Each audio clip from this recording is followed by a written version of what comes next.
بسم اللہ الرحمن الرحیم۔ خدا کی راہ میں اپنی جان اور مال و دولت کو قربان کرنا خدا سے وابستگی اور محبوب واقعی کی رضایت کا سبب ہے۔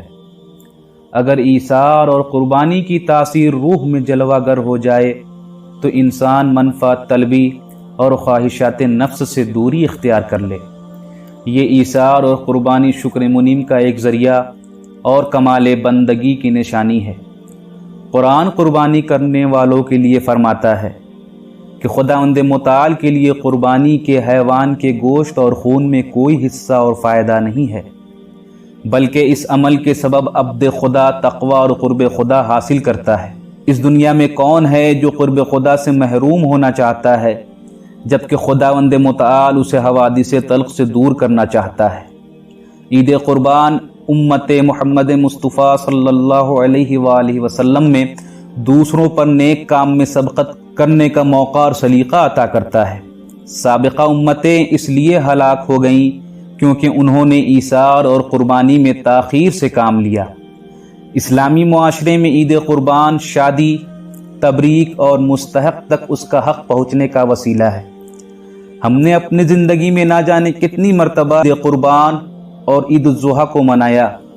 یہ دن ہماری زندگی میں آیا اور گزر گیا، لیکن کبھی ہم نے سوچا کہ یہ دن باپ کے ایثار اور بیٹے کے تسلیم ہو جانے کا دن ہے۔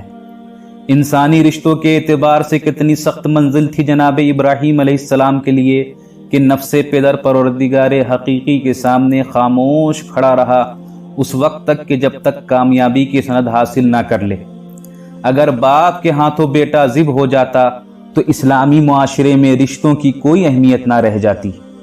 اہمیت باقی رہ جانے کے بعد بھی کبھی بیٹوں کو درگور کیا گیا تو کبھی بیٹیوں کو۔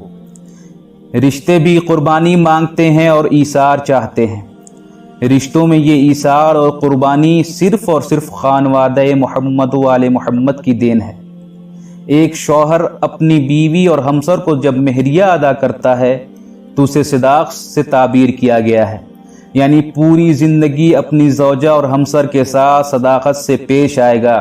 یہ ایثار کا رشتوں میں پہلا اور اہم مرحلہ ہے، اسی لیے شادی سماج اور معاشرے کے لیے اہم رکن ہے جس کی بنیاد مرد اور عورت کی صلاحیت پر مبنی ہے۔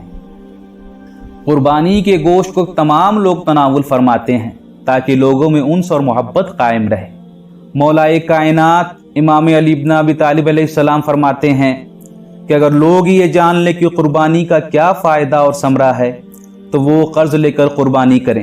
قربانی اپنے دوست کو ہدیہ، عشق کی نشانی اور صدق کی علامت ہے۔ شرعی قوانین کے تحت قربانی اسی جانور کی دی جاتی ہے جس میں کوئی عیب نہ ہو، یعنی اس کا جسم اور بدن سالم ہو۔ ان باتوں سے ہمیں یہ عبرت حاصل ہوتی ہے کہ قربانی انسان کی سلامتی چاہتی ہے، چاہے کسی طریقے کی قربانی ہو، حیوان کی یا انسان کے قیمتی چیز کی۔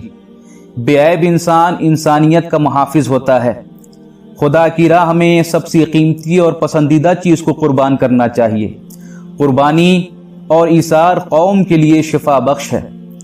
قربانی دوسروں کی مدد، حفظ شعائر الہی، بھوکوں کو کھانا کھلانے کا وسیلہ اور تقوی الہی اختیار کرنے کا وسیلہ ہے۔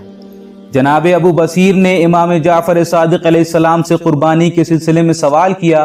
امام علیہ السلام نے فرمایا کہ اسی قربانی کے وسیلے سے معلوم ہو جائے گا کہ کون صاحب تقوی ہے۔ خدایا ہمیں بھی ایثار اور قربانی کے مفہوم کو سمجھنے کی توفیق عنایت فرما۔ وصلی اللہ علی محمد وآلہ الطاہرین۔